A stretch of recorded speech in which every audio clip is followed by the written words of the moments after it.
My name is Mandy Nelson and I'm presenting on the Galapagos Islands. Imagine being at work seeing the same people every day, doing the same actions as the day before. Now imagine being on a secluded island, being right by wildlife you've never seen because it doesn't exist anywhere else in the world. The place you're imagining is the beautiful islands of the Galapagos. The first time I heard about these islands was in the 7th grade, and the TV caught my eye with the beautiful scenery of the exquisite blue water and unfamiliar animals being shown. These islands are nothing like any other islands in the world. I'll explain how this region is so uniquely wonderful and also how people today are keeping it that way. First of all, the reason that these islands are so unique is that there are many types of land and sea species, few mammals, some amphibians, and many reptiles. It's home to the highest levels of species that aren't found anywhere else on Earth. The Galapagos Islands are about 1,000 kilometers off of the west coast of Ecuador. The only way that the creatures could have landed on this region is by flying or swimming. Mammals like rice rats were thought to have arrived by using vegetation as a raft and floated all the way there. It wouldn't have taken very many to have survived the journey to make more. These rats hold the world record for terrestrial mammal ocean crossings. Examples of some of the species that don't live anywhere else on Earth are the Galapagos tortoise, which is right here,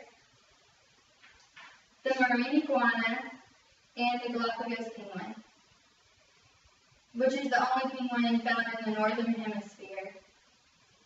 Lonesome George was known as a conservation figure of the Galapagos Islands because he was the last tortoise known of its species left on Pinta Island.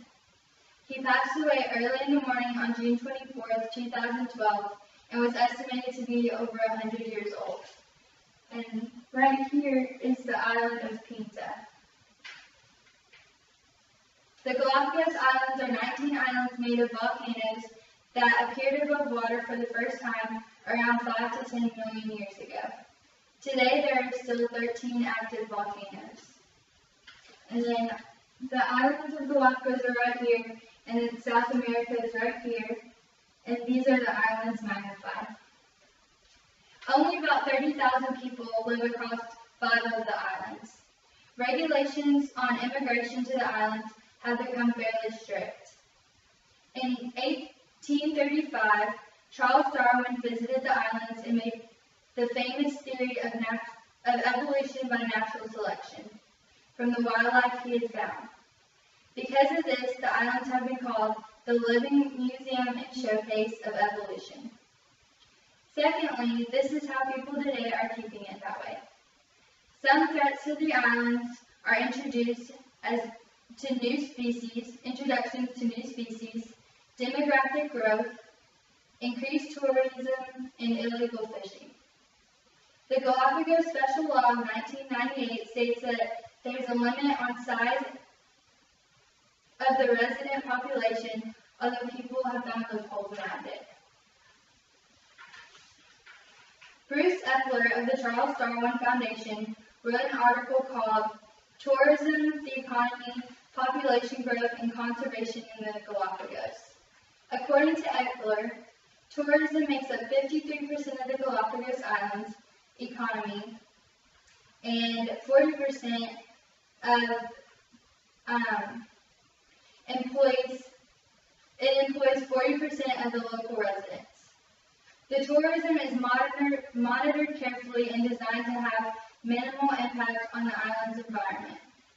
As of 2012, the Galapagos National Park Service has made a new set of itineraries where the tour ship will not be able to visit the same site within 14 days in order to reduce impacts to individual visitor sites. The Galapagos tortoises have the ability to live without food or water for up to a year, and when the buccaneers and whalers and fur sealers realized that, they stored the live tortoises on their ships for fresh meat on their long voyages. They also use the tortoise's oil to light the lamps of Quito, which is part of Ecuador. The tortoises started to diminish after this, and it's estimated that only about 20,000 to 25,000 wild tortoises live on the island today. Now that you have an image of the Galapagos Islands, you can see why it's an incredible place to visit. Between all the different species that are only found there and evolutionary discoveries by Darwin, there's so much to see. With how well the Galapagos National Park Services are keeping up with the ecosystem, the Galapagos will be an intriguing place to visit for years to come.